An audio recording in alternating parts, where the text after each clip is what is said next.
Bonjour frères et sœurs. Tout d'abord, j'aimerais commencer cette étude sur le psaume 46. J'aimerais commencer par la prière, et en remerciant notre Dieu ensemble, et je vous demande de courber votre tête et de simplement prendre ce temps pour être silencieux devant notre Dieu, notre Père, et lui demander de nous parler, de nous encourager, de nous fortifier. Seigneur Jésus, merci.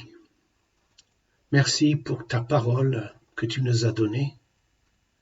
Merci parce que ta parole nous instruit. Ta parole nous dit comment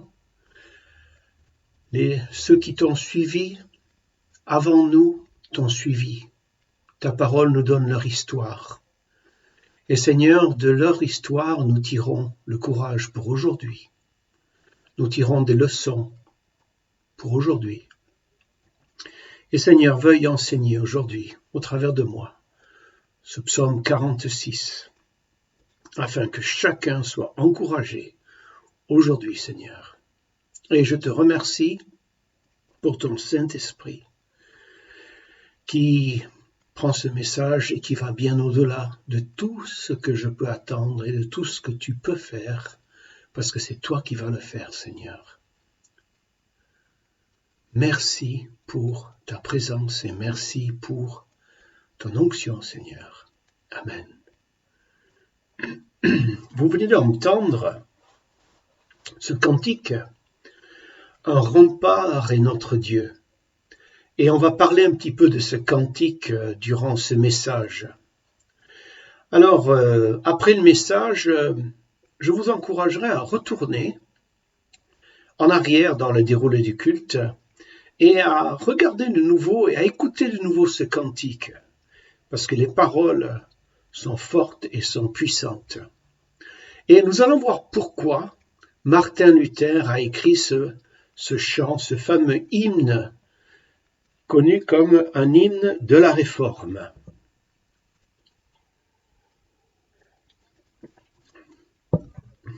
Nous lisons donc au psaume 46. Dieu est pour nous un abri sûr, un secours toujours prêt dans la détresse. C'est pourquoi nous n'avons rien à craindre, même si la terre se met à trembler, si les montagnes s'écroulent au fond des mers, si les flots grondent, bouillonnent, se soulèvent et secouent les montagnes. Pause. Arrêtons-nous. Il est un fleuve dont les bras répandent la joie dans la cité de Dieu. Dans ta demeure réservée au Très-Haut, Dieu est dans la cité. Il tiendra bon. Dès que le jour se lève, il lui apporte son secours. Des peuples grondent, des royaumes s'ébranlent. Dieu donne de la voix et la terre vacille. Le Seigneur de l'univers est avec nous. Le Dieu de Jacob est notre forteresse. On fait une pause, comme l'auteur nous a suggéré. Venez voir ce que le Seigneur fait, les ravages qu'il accomplit sur terre. Il met fin au combat jusqu'au bout du monde. Il casse les arcs de guerre. Il brise les lances. Il met le feu au bouclier.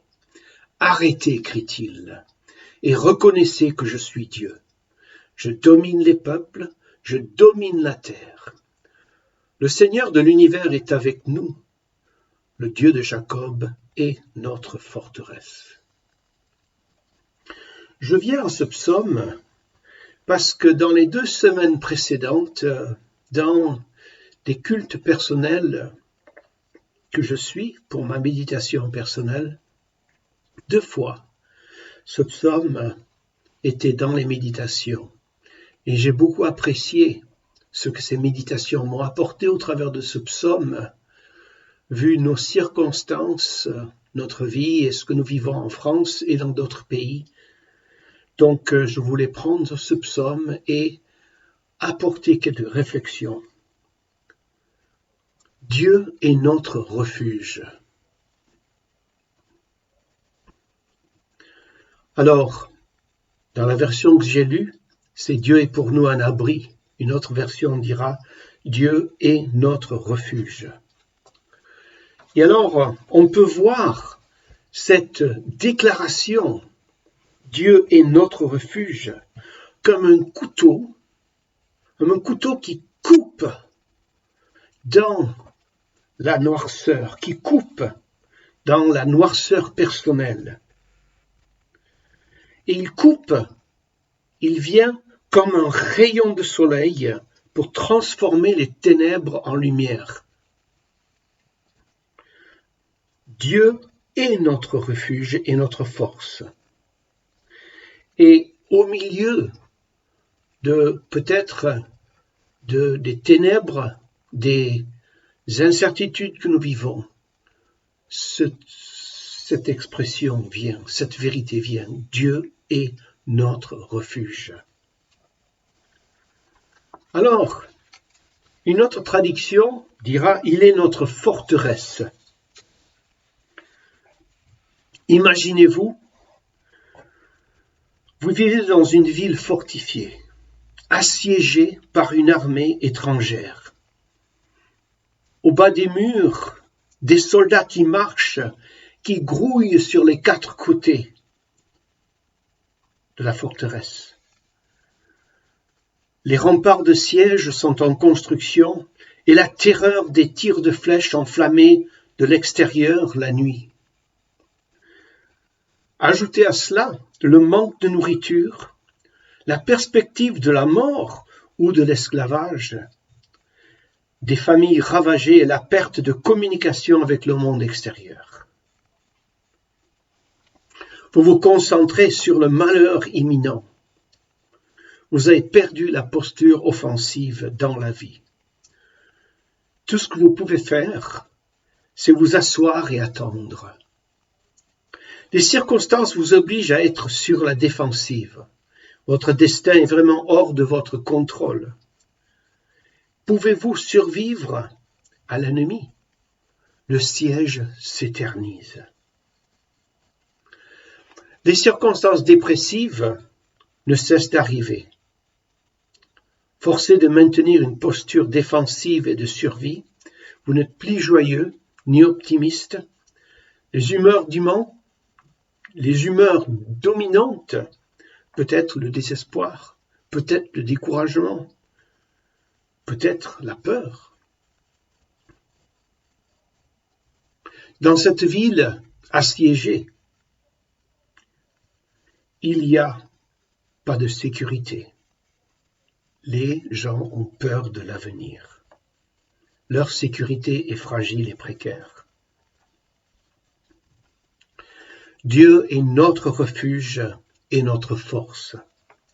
Une aide toujours présente dans les difficultés. C'est le début du psaume 46. Ces mêmes paroles ont inspiré Martin Luther après la levée du siège de Vienne en 1529. Et il a écrit son immortel hymne de la Réforme, un rempart est notre Dieu. En maintenant sachant quel est le contexte historique de cet hymne, est-ce que vous comprenez les paroles de ce chant? C'est pour ça que j'ai commencé avec cette idée d'une ville assiégée, parce que c'était le cas de Vienne en 1529. Le roi Suleiman de l'Empire ottoman, c'est-à-dire les Turcs, lui, il avait conquis la Hongrie, la Moldavie, la Croatie, et il était prêt, en 1929, à assiéger la ville de Vienne pour conquérir l'Autriche, l'Empire Autriche-hongrois. Excusez-moi, je connais le terme en anglais, mais pas en français. Et il était prêt à faire ça. Et il s'est avancé vers la ville avec 100 000 soldats. Les forces dans la ville étaient de loin étaient de loin en désavantage. Beaucoup moins de soldats. Donc imaginez ce que je viens de lire. C'était le ressenti de ces hommes et ces femmes à l'intérieur, de ces pères et ces mères avec des enfants qui s'inquiétaient.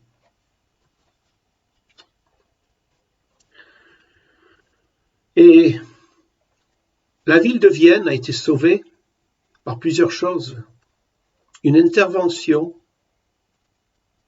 fortuite, je pense, de Dieu, parce que l'Europe aurait changé et serait devenue musulmane. La pluie, beaucoup plus abondante que d'habitude, 200 des canons que l'armée turque amenait ont été embourbés. Et il y a eu beaucoup de soldats malades. Si vous lisez l'histoire du siège de Vienne, vous voyez une intervention de Dieu. À un moment, il y a un mineur chrétien qui échappe aux troupes de l'empereur Suleiman et il va dans la ville et il donne ce que les Turcs sont en train de faire. Ils sont en train de construire des tunnels et chaque fois qu'ils tirent du canon, c'est pour cacher les bruits des tunnels qu'ils sont en train de construire pour aller aux portes de la ville.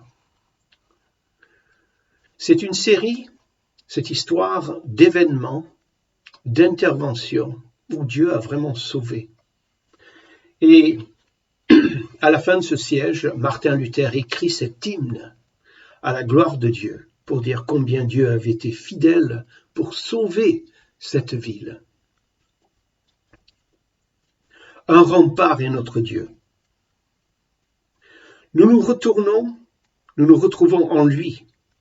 Nous sommes peut-être dans le pétrin, nous sentons peut-être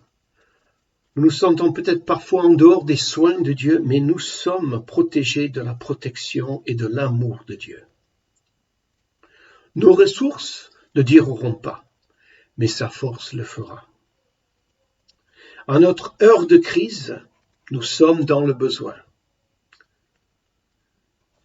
Et on peut se retrouver, frères et sœurs, avec ce que nous vivons actuellement en France et dans d'autres pays du monde, avec cette pandémique de Covid-19. On ne sait pas exactement quand ce psaume a été écrit. On ne sait pas quelles sont les circonstances qui entourent le psaume, mais nous savons que il est question d'histoire d'une guerre, d'un monde déchiré par la guerre, par des circonstances désastreuses, par des cauchemars émotionnels qui ne donnent aucun signe de répit. Et c'est notre cas, frères et sœurs. Nous sommes au milieu de ça. Jésus a dit quelque chose d'important. Il a dit dans Matthieu 28, 20, « Et sachez-le, je suis avec vous tous les jours, jusqu'à la fin du monde. » Hébreux 13, 5, il dira, « Je ne te laisserai pas, je ne t'abandonnerai jamais. » Le Seigneur est celui qui vient à mon aide. Je n'aurai peur de rien. Que pourrait-on me faire? Et on rejoint le langage du psaume 27, du début du psaume 27. Mais le psalmiste, dans les prochains deux versets, le verset 3 et 4, il saute à une perspective encore plus dangereuse que le siège.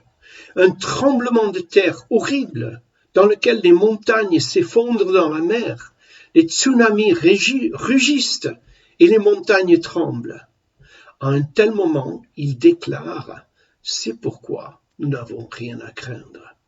Et je lis versets 3 et 4. « C'est pourquoi nous n'avons rien à craindre, même si la terre se met à trembler, si les montagnes s'écroulent au fond des mers, si les flots grondent, bouillonnent, se soulèvent et secouent les montagnes. Et ensuite, l'auteur dit, pause. Parce que nous avons besoin de nous arrêter pour réfléchir sur la réalité de ces mots. C'est pourquoi nous n'avons rien à craindre. Mais nous avons un choix. Faire confiance à Dieu et ne pas avoir peur, ou se méfier de lui et échouer. On ne tirera aucun bénéfice émotionnel ni aucun réconfort de sa présence, à moins que nous réalisions qu'il est là. Il est notre refuge, il est notre force, il est notre aide. Dieu au-dessus de nous. Le message des versets 4 à 7 est parallèle à la vision du ciel de Jean lorsqu'il était exilé dans l'île de Patmos. Au-delà du tumulte, les conflits désespérés de la guerre, une ville magnifique plane dans les cieux. Vous voyez le contraste? Nous voyons le désespoir des conflits, la guerre, et le contraste se fait avec cette ville magnifique et pure, cette ville céleste dans les cieux. Notre monde est peut-être chaotique, mais pas le sien. De même, ce psaume élève nos cœurs et nos esprits hors de la ville de siège vers la cité éternelle de Dieu. Vous voyez le contraste? Ce psaume élève nos cœurs et nos esprits de notre ville en siège vers la ville éternelle, la cité éternelle de Dieu, où il règne. Et je lis, « Et je vis la ville sainte, la nouvelle Jérusalem qui descendait des cieux, envoyée par Dieu, prête comme une épouse qui s'est faite belle. » Ça, c'est le parallèle avec l'Apocalypse, pour chercher au chapitre 21, verset 2. Mais on revient au psaume 46.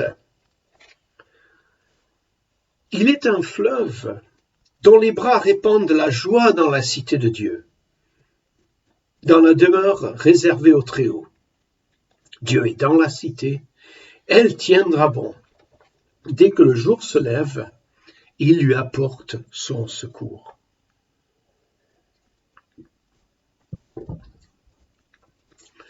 Notre nuit terrestre se terminera. Dieu l'aidera au lever du jour. C'est ce qu'il dit dans ce passage. Dieu l'aidera au lever du jour. Dieu aime le lever du jour. Le lever du jour a mis fin à la servitude de l'esclavage d'Israël lorsque les eaux de la mer Morte ont englouti les ennemis du peuple de Dieu. Voir Exode 14 au verset 17. Notre Seigneur est ressuscité de bon matin, le premier jour de la semaine. Lorsque Jésus reviendra, les longues ténèbres se termineront par le lever triomphal de son aurore éternelle. Pas de nuit. Il n'y a pas de nuit là. Tout va bien dans la nouvelle Jérusalem d'en haut. Dieu y est résident. Les nations en bas sont en émoi, mais lorsque Dieu élève la voix, les royaumes tombent et la terre fond. Pas étonnant que le psalmiste déclare « Le Seigneur Tout-Puissant est avec nous, Dieu au-dessus de toute la terre. » Mais ensuite, nous passons au verset 9 et 10. Et là, il y a une invitation didactique.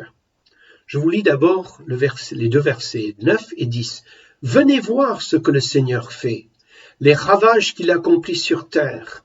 Il met fin au combat jusqu'au bout du monde. Il casse les arcs de guerre. Il brise les lances. Il met le feu aux boucliers. Cette invitation, c'est une invitation à vous lever au-dessus des circonstances. Venez et voyez. Viens et vois. Dieu veut nous enseigner et nous montrer comment nous pouvons lui faire confiance quoi qu'il arrive. C'est pour ça qu'il nous dit, viens et vois. Et là, qu'est-ce qu'on voit Dieu en train de faire? Tout d'abord, de sa perspective, de la perspective de Dieu, nous voyons la ville éternelle. Et de cette ville éternelle, le psalmiste regarde maintenant la ville terrestre assiégée. Il voit dans la ligne de mire de Dieu, il voit comme Dieu voit.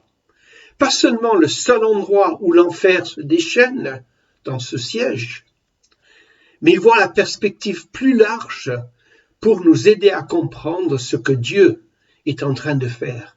Comment Dieu a triomphé dans de nombreuses situations humaines désespérées. L'invitation à venir et voir se traduit par une visite de ces champs de bataille conquis. Écoutez, voilà ce qu'il est dit. Il met fin au combat jusqu'au bout du monde. Il casse les arcs de guerre. Il brise les lances. Il met le feu au bouclier. Qu'est-ce que Dieu fait à ces guerres? Il les arrête par sa puissance. Et en voyant cette perspective de ce que Dieu peut faire, qu'est-ce que ça nous fait à nous? Ça nous donne un calme intérieur. Je dois faire le lien entre ce que je vois faire Dieu quand il casse les arcs de guerre, il brise les lances, il met le feu au bouclier. Je fais le lien entre ça et ma circonstance personnelle où je suis assiégé. Et Dieu vient et il fait la même chose. Il agit puissamment en notre faveur. S'il a remporté des victoires ailleurs, il peut aujourd'hui remporter des victoires avec moi aujourd'hui et pour moi aujourd'hui. Et c'est là qu'on arrive au verset 11 de ce verset. « Arrêtez, crie-t-il, et reconnaissez que je suis Dieu. Je domine les peuples, je domine la terre. Le Seigneur de l'univers est avec nous, le Dieu de Jacob est notre forteresse. » Arrêtez, crie-t-il. Ce mot arrêter en hébreu est bien plus riche de sens que seulement arrêter. Il y a dans l'étymologie relax, lâche prise, abandonner. Il y a même cette idée de faire silence. En fait, c'est ainsi que c'est traduit en anglais. Be still and know that I am God.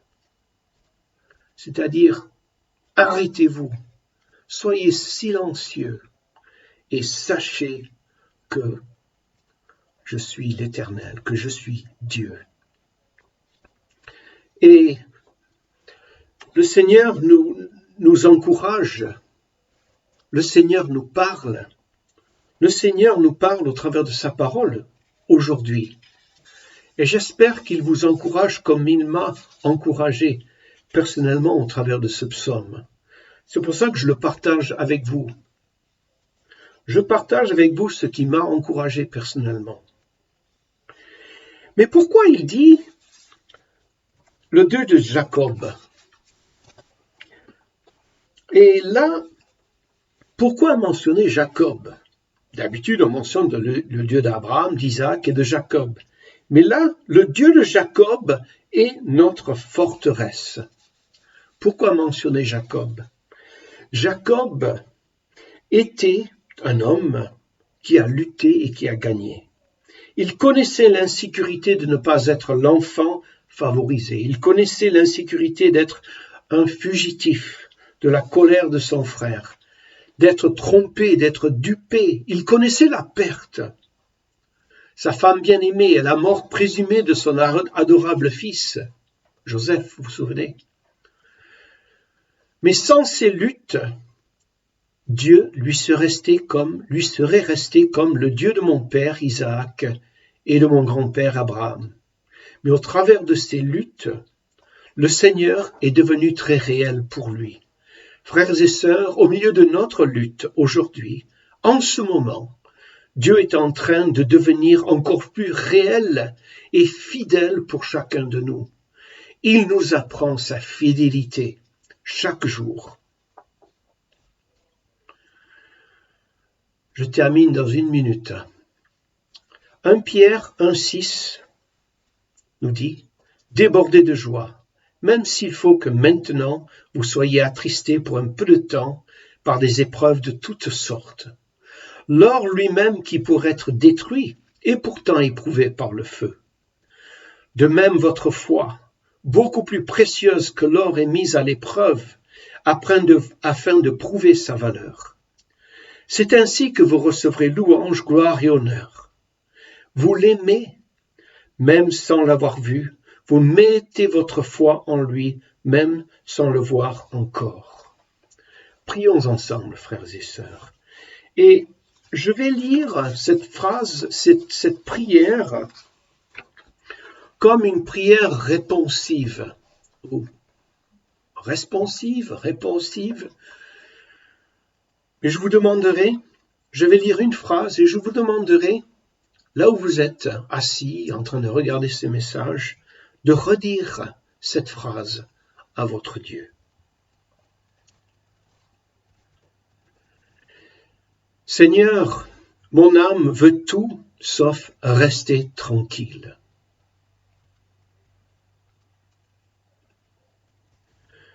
Je me sens en état de siège personnel.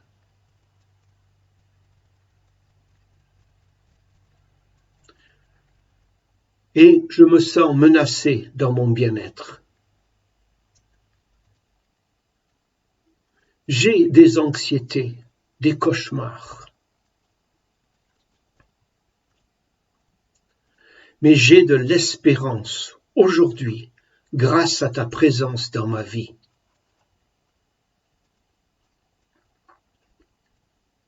Je suis en sécurité avec toi.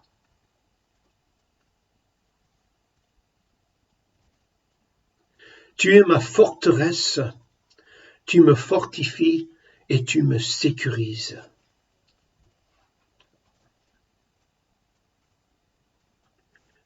Aide-moi, Père, à prendre ce verset et l'appliquer à ma vie aujourd'hui.